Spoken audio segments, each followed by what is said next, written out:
ಅದೇ ಸ್ವಲ್ಪ ಭಯ ಆಗ್ತಾ ಇದೆ. ತುಂಬಾ ಹೊಗಳ್ತಾ ಇದ್ದಾರೆ, ಹೊಗಳ್ಬಿಟ್ರು ಮೊದಲಕ್ಕೆ ಇವರು ನಮ್ಮ Veer Samarth sir. Last time teaser ಅಲ್ಲೂ ತುಂಬಾ ಹೊಗಳಿದ್ರು ಅನ್ಸುತ್ತೆ. ಮೊದಲು ಈಗ ಬಂದಿರತಕ್ಕಂಥದ್ದು, ಈಗ ಮ್ಯೂಸಿಕ್ ಬಗ್ಗೆ ಮಾತಾಡಬೇಕು ಅಂತೇಳಿ ಮೊದಲನೇದಾಗಿ ವೇದಿಕೆ ಮೇಲೆ ಕೂತಿರ್ತಕ್ಕಂಥ ವೀರ್ ಸಮರ್ಥ್ ಸರ್ಗೆ ಧನ್ಯವಾದಗಳು ಹೇಳಕ್ಕೆ ಇಷ್ಟಪಡ್ತೀನಿ. ಹಾಗೆ ಆಗಮಿಸಿರ್ತಕ್ಕಂಥ ನಮ್ಮ ಕೆ ಕಲ್ಯಾಣ್ ಸರ್. ನಾನು ಯಾವ್ದಾದ್ರು ಒಬ್ಬ ಸಾಹಿತಿನ ಸೆಲೆಕ್ಟ್ ಮಾಡಬೇಕು ಅಂದ್ರೆ ಯಾವುದೋ ಒಂದು ಹಾಡು ಕೇಳಿರ್ಬೇಕು ನಾನು. ಅಂಥದ್ರಲ್ಲಿ ಕೆ ಕಲ್ಯಾಣ್ ಸರ್ ತುಂಬಾ ಇದೆ. ಯಾವುದು ಅಮೃತ ವರ್ಷಿಣಿಯಲ್ಲಿ, ಹಾಗೆ ಅರಳಿದ ಹೂವುಗಳೇ ಅಂತ ಹೇಳಿದ್ರು ಪ್ರಮೋದ್ ಮರುವಂತೆ ಅವರು. ತುಂಬಾ ಅದ್ಭುತ ಜೀವನದ ಒಂದು, ನಾವು ಸತ್ತು ಹೋಗೋ ಅಂತ ಪ್ರಾಣ ಹೋಗ್ಬೇಕು ಎಂತ ಕಷ್ಟಗಳಿರುವಂತ ವ್ಯಕ್ತಿನೂ ಇವರ ಹಾಡುಗಳ ಒಂದು ಸಾಹಿತ್ಯನ ಬರೆದಿರತಕ್ಕಂಥದ್ದು ಕೇಳ್ಬಿಟ್ರೆ ನಾನು ತುಂಬಾ ವರ್ಣನೆ ಮಾಡಕ್ಕಾಗಲ್ಲ ಸರ್. ಖಂಡಿತವಾಗ್ಲೂ ಅದೊಂದು ತುಂಬಾ ಅದ್ಭುತವಾಗಿ ವರ್ಣನೆ ಮಾಡುವಂತ ನೀವು ಸಾಹಿತಿಗಳು ಸರ್, ಅದರಲ್ಲಿ ಇನ್ನೊಂದು ಮಾತಿಲ್ಲ. ತುಂಬಾ ಧನ್ಯವಾದಗಳು ಸರ್ ಈ ಕಾರ್ಯಕ್ರಮ ಬಂದಿರೋದಕ್ಕೆ. ಎರಡನೇದಾಗಿ ನಮ್ಮ ಪ್ರಮೋದ್ ಮರುವಂತೆ. ನಾನು ಅದು ಯಾವ್ದಪ್ಪ ಪ್ರಮೋದ್ ಮರುವಂತೆ ಅಂದ್ರೆ ಸಿಂಗಾರ ಸಿರಿಯೇ ಒಂದು ತುಂಬಾ ಹಾಡು ತುಂಬಾ ಇಷ್ಟಪಟ್ಟು ಕೇಳಿದ್ವಿ ಇತ್ತೀಚಿನ ದಿನಗಳಲ್ಲಿ. ಮೊದಲು ತುಂಬಾ ಮಾಡಿರ್ತಾರೆ, ಬಟ್ ಅವರು ಬಂದಿದ್ದಾರೆ. ನಮ್ಮ ಈ ಸಿನಿಮಾದಲ್ಲಂತೂ ತುಂಬಾ ಚೆನ್ನಾಗಿ ಮಳೆಯಾಗ ಮೊದಲೇ ಅಂತ ಒಂದು ಸಾಹಿತಿ ಬರ್ಕೊಟ್ಟಿದ್ದಾರೆ. ನಿಮಗೂ ಒಳ್ಳೇದಾಗ್ಲಿ ಸರ್, ತುಂಬಾ ಥ್ಯಾಂಕ್ ಯು. ತುಂಬಾ ಚೆನ್ನಾಗಿ ಜನಪ್ರಿಯತೆಯನ್ನ ಪಡ್ಕೊಳ್ತಾ ಇದೆ ನಿಮ್ಮ ಈ ಹಾಡು. ಹಾಗೆ ನಮ್ಮ ಡೈರೆಕ್ಟ್ರು ಕೃತ್ವಿಕು, ವಯಸ್ಸು ಚಿಕ್ಕದಾದ್ರೂ ಸ್ವಲ್ಪ ತುಂಬಾ ಕಲೆ ಇದೆ, ವಿಷಯ ಇದೆ. ನಾನು ನನ್ನ ಮಗ ಪರಿಚಯ ಮಾಡಿದಾಗೆ ಏನಪ್ಪ ಇವನು ಹಿಂಗಿದಾನೆ, ಸುಮ್ಮನೆ ದುಡ್ಡು ಕಳ್ಕೊಳಕ್ ಏನೇನೋ ಮಾಡ್ತಾನೆ ಇವನು ನನ್ನ ಮಗ ಅಂತ ನಾನು ನಮ್ಮ ಮಿಸಸ್ ಚರ್ಚೆ. ಆದ್ರೆ ಮಾತಾಡ್ತಾ ಮಾತಾಡ್ತಾ ವಿಷಯ ಇದೆ. ಏನು ಸರ್ ಹೇಳ್ದಂಗೆ ವಯಸ್ಸಲ್ಲ, ಅನುಭವ, ವಿದ್ಯೆ ಯಾರಿಗೆ ಯಾವ ರೂಪದಲ್ಲಿ ಕೊಡುತ್ತೋ ಗೊತ್ತಿಲ್ಲ. ಅದೇ ರೀತಿ ಈ ಸಿನಿಮಾ ಹಾಡುಗಳನ್ನ ಈಗ ನೋಡಿದ್ರಿ ನೀವು, ಏನನ್ಸುತ್ತೋ ನಮ್ಗೆ ಗೊತ್ತಿಲ್ಲ, ಬಟ್ ನನಗಂತೂ ಚೆನ್ನಾಗಿದೆ. ಬಟ್ ಸಿನಿಮಾ ಕೂಡ ಈ ಹಾಡುಗಳು ನೋಡೋದಷ್ಟೇ ಸುಂದರವಾಗಿದೆ. ದಯವಿಟ್ಟು ಸಿನಿಮಾನ ನೋಡಿ. ಕಾರ್ತಿಕ್ ತುಂಬಾ ಧನ್ಯವಾದಗಳು. ಹಾಗೆ ಮುಕುಂದು ನನ್ನ ಮಗ, ಅವನು ಇದು ಬರೀ ಸಿನಿಮಾ ಮಾಡಬೇಕು ಅನ್ನೋಂತ, ನಿಜವಾಗ್ಲೂ ಹೇಳ್ತೀನಿ, ಸಿನಿಮಾ ಮಾಡಬೇಕು ಅನ್ನೋಂಥದ್ದು ಶೋಕಿ ಅಲ್ಲ, ಇದು ನಿಜವಾದ ಪ್ರೀತಿ. ಅವನಿಟ್ಟಿರುವಂತ ಈ ಸಿನಿಮಾ ಮಾಡಬೇಕು ಅಂತ ಅವನ ಕನಸು, ಬಟ್ ನನಸಾಗಿದೆ. ಹಾಗೆ ಮುಕುಂದ್ಗೆ ಅಲ್ಲ, ಈ ಪ್ರಪಂಚದಲ್ಲಿ ಎಲ್ರಿಗೂ ಹೀರೋ ಆಗ್ಬೇಕು ಅನ್ನೋಂಥ ಒಂದು ಆಸೆ ಇರುತ್ತೆ. ಕೆಲವರಿಗೆ ಈಡೇರುತ್ತೆ, ಕೆಲವರಿಗೆ ಈಡೇರಾಗಲ್ಲ. ಬಟ್ ಈ ಸಿನಿಮಾ ಆಗಿದೆ ಅಂದ್ರೆ ಅವನ ಆಸೆ ಮುಕುಂದು. ಅವನಿಗೂ ಧನ್ಯವಾದಗಳು, ಒಳ್ಳೇದಾಗ್ಲಿ. ಹಾಗೆ ನಮ್ಮ ಸರ್ವೇಶ್ ಸರ್, ಇದರಲ್ಲಿ 3 ಹಾಡು ಕೇಳಿಸಿ ನೀವು ಸಾಂಗು ಇದು ಮಾಡಿದಿರಿ. 4ನೇ ಹಾಡು ಒಂದು, ಅದು ತುಂಬಾ ಚೆನ್ನಾಗಿದೆ. ಯಾವಾಗ ರಿಲೀಸ್ ಮಾಡ್ತಾರೋ ಡೈರೆಕ್ಟರ್ ಅವ್ರಿಗೆ ಗೊತ್ತಿಲ್ಲ. ಆ ಲೈನ್ಸ್ ನೀವು ಕೇಳ್ತಾ ಇದ್ರೆ ಪ್ರತಿಯೊಬ್ಬರ ಜೀವನದಲ್ಲೂ ತುಂಬಾ ಅದ್ಭುತವಾದಂತ ಲೈನ್ಸ್ ಬರ್ದಿದ್ದಾರೆ. ಆ ಹಾಡು ರಿಲೀಸ್ ಆಗ್ಬೋದು, ಈಗೇನು ಮಾಡ್ತಾರೆ ನೆಕ್ಸ್ಟ್ ಗೊತ್ತಿಲ್ಲ. ತುಂಬಾ ಚೆನ್ನಾಗಿದೆ ಹಾಡು. ಇನ್ನೊಬ್ರು ಕ್ರಿಶ್ ಜೋಶಿ ಅವರು ಬಂದಿಲ್ಲ, ಅವರು ಸಾಹಿತಿ, ಇಂಗ್ಲಿಷ್ ಹಾಡು ಬರ್ತಿದ್ದಾರೆ, ಅವ್ರಿಗೂ ಬಂದಿಲ್ಲ, ಅವ್ರಿಗೂ ಧನ್ಯವಾದಗಳು. ಸಾಯಿ ಸರ್ವೇಶ್ ಸರ್, ನಿಮ್ಗೂ ಧನ್ಯವಾದಗಳು. ಹಾಗೆ ಆಗಮಿಸಿರ್ತಕ್ಕಂಥ ನಟಿ, ಮಹಾನಟಿ ಇವರು ನಮ್ಮ ಶ್ವೇತಾ,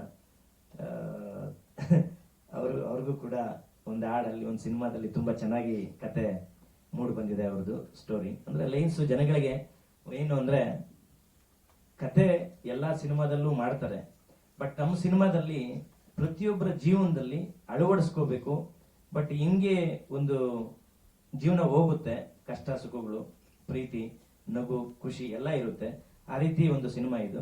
ಅದರಲ್ಲಿ ಒಂದು ಮಳೆಗಾಲನ ಚಳಿಗಾಲನ ಶ್ವೇತಾ ಮಾಡಿದ್ದಾರೆ, ತುಂಬಾ ಚೆನ್ನಾಗಿ ಬಂದಿದೆ. ಶ್ವೇತಾ ಅವರೇ ಧನ್ಯವಾದಗಳು. ಹಾಗೆ ಪ್ರಜ್ಞಾ ಮರಾಠೆ ಅವರು, ಮೊದಲು ಅವ್ರ ಬಗ್ಗೆ ಹೇಳ್ಬೇಕಂದ್ರೆ ಸ್ಯಾಂಪಲ್ ಕಳಿಸ್ತಾ ಇದ್ರು ಆಡಿ. ನಮ್ಮ ವೀರ್ ಸಮರ್ಥ್ ಸರ್ ಎಷ್ಟೋ ಜನ ಆಡಿದ್ದಾರೆ, ಅವ್ರ ಹೆಸರು ಬೇಡ, ಇವ್ರದ್ದು ಇದು ಒಂದಿದೆ ನೋಡಿ ಸರ್ ಅಂತ ಕಳಿಸ್ತಾ ಇದ್ರು. ಕೇಳ್ತಾ ಕೇಳ್ತಾ ಸರ್ ಇದೇ ಚೆನ್ನಾಗಿದೆ, ಅದು ಫೈನಲ್ ಲಾಸ್ಟ್ ವರ್ಗೂ ಆಗಿಲ್ಲ, ಇದೇ ಚೆನ್ನಾಗಿದೆ, ಇದೇ ಹಾಕಿ ಅಂತ. ಏನ್ ಸರ್ ವೀರ್ ಸಮರ್ಥ್ ಸರ್ ಅಂದ್ರೆ ಮೊದಲನೇದಿದು, ಬಟ್ ಸುಮ್ಮನೆ ಟ್ರಯಲ್ ಮಾಡಿದ್ದಷ್ಟೇ. ತುಂಬಾ ಚೆನ್ನಾಗಿ ಆಡಿದೆಯಮ್ಮ, ನಿಂಗೆ ಒಳ್ಳೇದಾಗ್ಲಿ. ನಮ್ಮ ಸಿನಿಮಾ ಮುಖಾಂತರ ತುಂಬಾ ಚೆನ್ನಾಗಿ ಸೋಷಿಯಲ್ ಮೀಡಿಯಾದಲ್ಲಿ ಅವ್ರದ್ದು ಇದಾಗ್ತಾ ಇದೆ. Thank you. ಹಾಗೆ ಸಹನಾ, ಸಾರಿ ಸಹನಾ, ದಿಯಾ. ಈಗ ಕೆಲವು ಹೆಸರುಗಳು ನನಗೆ ಸಹನಾ ಅಂತೀನಿ. ಡೈರೆಕ್ಟರ್ ಕಾರ್ತಿಕ್, ದಯವಿಟ್ಟು ಲಾಸ್ಟ್ ಅಲ್ಲಿ ಯಾರೋ ಬರ್ದಿದ್ರು ಡೈರೆಕ್ಟರ್ ಹೆಸರೇ ಗೊತ್ತಿಲ್ಲ ನಿರ್ಮಾಪಕರಿಗೆ ಅಂತೇಳಿ.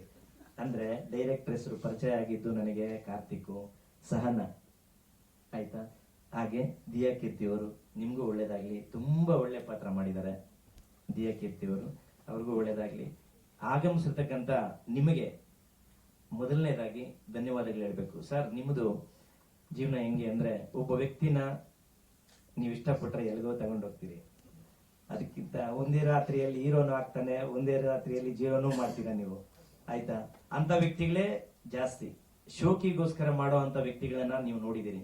ಯಾಕಂದ್ರೆ ಒಂದೇ ದಿನಕ್ಕೆ ವಾಲ್ ಪೋಸ್ಟರ್ಗಳು ಹಾಕೊಂಡು ಹೀರೋನು ಆಗ್ತಾರೆ, ಒಂದೇ ದಿನಕ್ಕೆ ಜೀರೋನು ಆಗ್ತಾ ಇದ್ದಾರೆ ಈಗ ಜನ. ಸರ್, ನಾವು ತುಂಬಾ ಸರಳವಾಗಿ ನಮ್ಮ ವೀರ್ ಸಮರ್ಥ್ ಸರ್ ಇವರೆಲ್ಲ ಹೇಳಿದ್ರು, ನಿಜವಾದ ಜೀವನವನ್ನ ಕಂಡುಕೊಂಡು ಸಿನಿಮಾ ಫ್ಯಾಷನ್ ಆಗಿ ಮಾಡಕ್ ಬಂದಿಲ್ಲ. ಒಂದು ನಿಜವಾಗ್ಲೂ ಒಂದು ಕಥೆನ ಒಂದು ಜನಗಳಿಗೆ ಒಳ್ಳೆ ಒಂದು ಕಥೆಯನ್ನ ಕೊಡಬೇಕು. ಜನಗಳನ್ನ ಸಿನಿಮಾ ನೋಡ್ಬೇಕಪ್ಪ. ಈಗ ಸಿನಿಮಾಗಳು ಯಾರು ನೋಡ್ತಾ ಇಲ್ಲ. ಈಗ ಹೆಚ್ಚಾಗಿ ಥಿಯೇಟರ್ಲೆಲ್ಲ ಖಾಲಿ ಇರುತ್ತೆ, 5 ಜನ 10 ಜನ ಇರುತ್ತೆ, ನಿಜಾನ? ಬಟ್ ಅಂತದ್ರಲ್ಲಿ ಸಿನಿಮಾ ವೀಕ್ಷಕರನ್ನ ಥಿಯೇಟರ್ ಕರೆಸ್ಬೇಕು ಅನ್ನೋದು ಮೊದಲನೇದು. ಸಾಂಗ್ಸ್, ಆ ಸಾಂಗ್ಸ್ ನ ಇನ್ನು 4 ಇರುವಂತ ಎಲ್ಲಾ ಹಾಡುಗಳನ್ನ ನಾವು ರಿಲೀಸ್ ಮಾಡ್ಬೇಕು ಅಂತ ಅನ್ಕೊಂಡಿದೀವಿ. 3 ಬಿಟ್ಟಿದೀವಿ. ಅದು ಒಳ್ಳೆ ಪ್ರತಿಕ್ರಿಯೆ ಕೂಡ ನಿಮ್ಮ ಮುಖಾಂತರ ಬರ್ತಾ ಇದೆ. ದಯವಿಟ್ಟು ಇನ್ನೂ ನಿಮ್ ಸಹಕಾರ ಇರ್ಲಿ. ಯಾಕಂದ್ರೆ ಹೊಸ ಪ್ರತಿಭೆಗಳು ಸರ್, ಯಾರು ಮೇಲಿಂದ ಯಾರು ಓದಿಲ್ಲ ಸರ್. ಈಗೆಲ್ಲ ಹೀರೋಗಳು ಎಲ್ಲ ದೊಡ್ಡ ದೊಡ್ಡ ಭಾಷಣಗಳು ಬಿಗಿತಾರೆ, ನೀವು ನೋಡಿರ್ತೀರಿ. ನಿಜವಾದ ಜೀವನದಲ್ಲಿ ಅವರು ಆ ರೀತಿ ಅಳವಡಿಕೆ ಇಲ್ಲ. ಸುಮ್ನೆ ವೇದಿಕೆ ಮುಂದೆ ನನ್ನೂ ಸೇರಿ ಹೇಳ್ತೀನಿ, ನಾನು ಯಾರನ್ನು ಸೇವೆ ಅನ್ನೋ ಭಾವನೆ ಬಿಟ್ಬಿಟ್ಟಿದ್ದಾರೆ. ಯಾರೋ ಒಬ್ರು ಬೆಳೀತಾ ಇದಾರೆ, ಕೈ ಹಿಡಿಬೇಕು, ಅವ್ರಿಗೆ ಸಪೋರ್ಟ್ ಮಾಡಬೇಕು. ದುಡ್ಡಲ್ಲ, ಅಟ್ಲೀಸ್ಟ್ ಒಬ್ರಿಗೆ ಸಾಥ್ ಕೊಟ್ರೆ ಅವ್ರು ಇನ್ನೂ ಎಲ್ಲಿ ಸ್ವಲ್ಪ ಸಹಕಾರ ಆಗುತ್ತೆ, ಈಗ ಬೆಳೆಯೋದಕ್ಕೆ ಅನುಕೂಲ ಆಗುತ್ತೆ ಅನ್ನೋಂಥ ದಿನಗಳು ಹೋಗಿದೆ. ಈಗೆಲ್ಲ ಕಮರ್ಷಿಯಲ್ಲೇ. ಹೌದು ಸರ್, ಹೌದು ಮಾಡಿ. ಅಲ್ಲ ಅದನ್ನೇ ಇಲ್ಲ ಅದಕ್ಕೆ ಸರ್, ಆ ನಂಬಿಕೆ ನಮ್ಮನ್ನು ಹೇಳದ್ನಲ್ಲ, ನಿಜವಾದ ನಂಬಿಕೆ ನಮ್ದು ಪ್ರೀತಿಯಿಂದ ಮಾಡಿರೋ ಸಿನಿಮಾ ಇದು. ಏನೋ ನಾವೇನೋ ಜೋಶಾಗಿ ಒಂದು ಶೋಕಿಗಾಗಿ ಮಾಡಿರುವಂತ ಸಿನಿಮಾ ಅಲ್ಲ. ಆಮೇಲೆ ಬಂದು ಹೋಗೋರಲ್ಲ, ನಾವು ಉಳ್ಕೊಳೋದಕ್ಕೆ NR ಸ್ಟುಡಿಯೋ ಅಂತ ಸಂಸ್ಥೆ ನಿರ್ಮಾಣ ಮಾಡಿದೀವಿ. ನಮ್ಮ ತಂದೆ ತಾಯಿ ಹೆಸರು ರಾಮಸ್ವಾಮಿ ರಾಮಕ್ಕ ಅಂತೇಳಿ ಅವ್ರ ಹೆಸರಲ್ಲಿ ಮಾಡಿದೀವಿ. ಅದು ನಿಲ್ಲುತ್ತೆ, ಮುಂದುವರಿಯುತ್ತೆ. ಬಟ್ ನಾವು ಆಡಂಬರವಾಗಿ ಏನು ಹೇಳಲ್ಲ. ಸಿನಿಮಾ ಮಾಡಿದೀವಿ, ನಿಜ ಮುಂದುವರಿಯುತ್ತೆ. ಎರಡನೇದು ನಮ್ಮ ಅಣ್ಣಂದ್ರು, ನಮ್ಮ ಅತ್ತಿಗೆ ಅಂದ್ರು, ನಮ್ಮ ಮಕ್ಕಳು, ನಾನು, ನನ್ನ ಮಗ, ಎಲ್ಲರೂ ನಮ್ಮ ಕುಟುಂಬ, ದೊಡ್ಡ ಕುಟುಂಬ, ಅವರೆಲ್ಲ ಸೇರಿ ಮಾಡಿರ್ತಕ್ಕಂಥ ಪ್ರೀತಿಯಾದ ಚಿತ್ರ ಇದು. ಸುಮಾರು ಕಥೆಗಳನ್ನ ಕೇಳಿದೀವಿ, ಬಟ್ ಜನಗಳಿಗೆ ಹತ್ತಿರವಾಗಿರ್ಬೇಕು. ಎಲ್ಲ ಈಗ ಏನಾಗಿದೆ ಸಿನಿಮಾಗಳು ನೋಡ್ತಾ ಇದ್ರೆ ಶಬ್ದಗಳು, ಆಮೇಲೆ ಒಡೆಯೋದು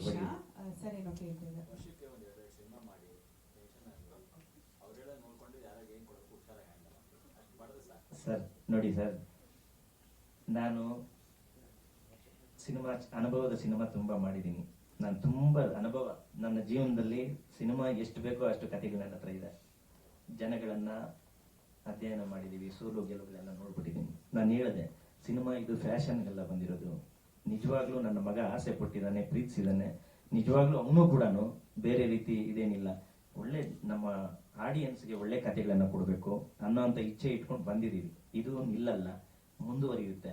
ಆಮೇಲೆ ನಾವು ಏನೇನೋ ದೊಡ್ಡ ದೊಡ್ಡ ಮಾತುಗಳಾಡಿ ನಾವು ಸರಳವಾಗಿರ್ತೀವಿ, ದೊಡ್ಡ ದೊಡ್ಡ ಮಾತಾಡಿ ಇಲ್ಲಿದ್ದನ್ನ ಹೇಳಲ್ಲ. ಸಿನಿಮಾ ಮಾಡಿದೀವಿ. ವೀರ್ ಸಮರ್ಥ್ ಹೇಳಿದ್ರು, ಯಾರಿಗೂ ನಾನು ಸಿನಿಮಾ ಇಲ್ಲಪ್ಪ ಮಾಡ್ಕೊಡುದು, ಇದು ಬಿಸ್ನೆಸ್ ಮಾಡ್ಬೇಕು. ನಾವು ಒಂದು 100 ರೂಪಾಯಿ ಹಾಕ್ತಿವಿ ಅಂದ್ರೆ ಬಿಸ್ನೆಸ್ ಆಗಿ ಯೋಚನೆ ಮಾಡುವಂತವ್ರು. ಕೆಟ್ಟದಾಗಲ್ಲ, ಒಳ್ಳೆ ರೀತಿಯಲ್ಲಿ ಒಂದು 10 ರೂಪಾಯಿ ಬರುತ್ತಪ್ಪ ಅನ್ನೋಂತ ಯೋಚನೆ ಮಾಡೋರು. ಅದರಲ್ಲೂ ಸಿನಿಮಾ ತೆಗಿಯೋಕ್ ಬಂದ್ಮೇಲೆ ಖಂಡಿತವಾಗ್ಲೂ ಸಿನಿಮಾ ಮಾಡ್ಬೇಕು ಅನಿಸ್ತಾ ಇದೆ. ಯಾಕಂದ್ರೆ ತುಂಬಾ ಜನ ಇದಾರೆ ಸರ್ ಇದ್ರಲ್ಲಿ ಜೀವನ ಮಾಡೋರು. ಒಳ್ಳೇದಾಗ್ಲಿ ನಿಮ್ಗೆ. ನಿಮ್ಮ ಪ್ಯಾಷನ್ ನೋಡಿದ್ರೆ ಗೊತ್ತಾಗ್ತಿದೆ ನೀವು ಉಳಿತೀರಾ ಸಿನಿಮಾ ರಂಗದಲ್ಲಿ ಅಂತ. ನಿಮ್ ಮಗ ಕೂಡ ಮತ್ತಷ್ಟು ಸಿನಿಮಾಗಳಲ್ಲಿ ಅಭಿನಯಿಸುವಂತಾಗ್ಲಿ ಅಂತ ನಾವು ಇನ್ನೊಂದು ಲಾಸ್ಟ್ ವಿಷಯ ಸರಿ, ನಿಮ್ಗೆಲ್ರಿಗೂ ದಯವಿಟ್ಟು ಮತ್ತೊಮ್ಮೆ ಅಭಿನಂದನೆ ಹೇಳ್ತೀನಿ. ಯಾಕಂದ್ರೆ ನಿಮ್ ಸಹಕಾರ ಇಲ್ಲಿದ್ದು ಸರ್, ದೊಡ್ಡವರೇ ಆರ್ಟಿಸ್ಟ್ ಇರ್ಬೋದು, ಹೀರೋಗಳಿದ್ದಾರೆ, ಇರ್ಲಿ, ಅವರು ಶ್ರಮದಿಂದ ಮೇಲೆ ಹೋಗಿದ್ದಾರೆ. ನಮ್ಮಂತ ಸಣ್ಣ ಸಣ್ಣ ಚಿತ್ರಗಳನ್ನ ದಯವಿಟ್ಟು ನೀವು ಸಹಕಾರ ಕೊಟ್ರೆ, ಯಾರು ಏನು ದೊಡ್ಡವ್ರು ಬೇಕಿಲ್ಲ ಸರ್. ಈಗ ದೊಡ್ಡವ್ರು ಬರೋಂತ ಸ್ಥಿತಿನೂ ಇಲ್ಲ. ಈಗ ಎಷ್ಟೋ ಜನ ಪ್ರಯತ್ನ ಪಟ್ಟೆ, ಸಹಕಾರ ಕೊಡಿ, ಒಂದು ಬೈಟ್ ಕೊಡಿ ಅಂತ. ಕೊಡ್ತೀವಿ ಅಂತಾರೆ, ಯಾರು ಸಹಕಾರ ಅಂತೂ ಕೊಡಲ್ಲ. ಬಟ್ ಯಾರು ಮೇಲಿಂದ ಏನು ದೇವ್ರುಗಳೇನು ಅಲ್ಲ, ನಾವೇ ನಮ್ಮ ಪ್ರಯತ್ನ. ಸಿನಿಮಾನು ಮಾಡಿದೀವಿ, ರಿಲೀಸು ಚೆನ್ನಾಗಿ ಮಾಡ್ತೀವಿ. ಬಟ್ ನೀವ್ ಹೇಳ್ದಂಗೆ ಜನ ಇಷ್ಟಪಡ್ತಾರೆ, ತುಂಬಾ ತುಂಬಾ ಇಷ್ಟಪಡ್ತಾರೆ. ಆಯ್ತಾ ಸರ್, ಬಂದು ನೋಡ್ಲಿ. ಇದೇ ಜುಲೈ 3ನೇ ತಾರೀಕು ರಿಲೀಸ್ ಇದೆ. ಜನ ಆಡಿಯನ್ಸ್ಗೆ ಮತ್ತೊಮ್ಮೆ ಹೇಳ್ತೀನಿ, ನಮ್ದೇ ಸ್ಟುಡಿಯೋ NR ಸ್ಟುಡಿಯೋ ಸಂಸ್ಥೆಯಲ್ಲಿ ಯೂಟ್ಯೂಬ್ ಅಲ್ಲಿ ಸಾಂಗ್ಸ್ ಇದೆ, ಟೀಸರ್ ಇದೆ, ನೋಡಿ. ದಯವಿಟ್ಟು 3ನೇ ತಾರೀಕು ಸಿನಿಮಾ ಥಿಯೇಟರ್ಗೆ ಬಂದು ನೋಡಿ ಅಂತ ಈ ಮುಖಾಂತರ ತಿಳ್ಕೊಂತೀನಿ.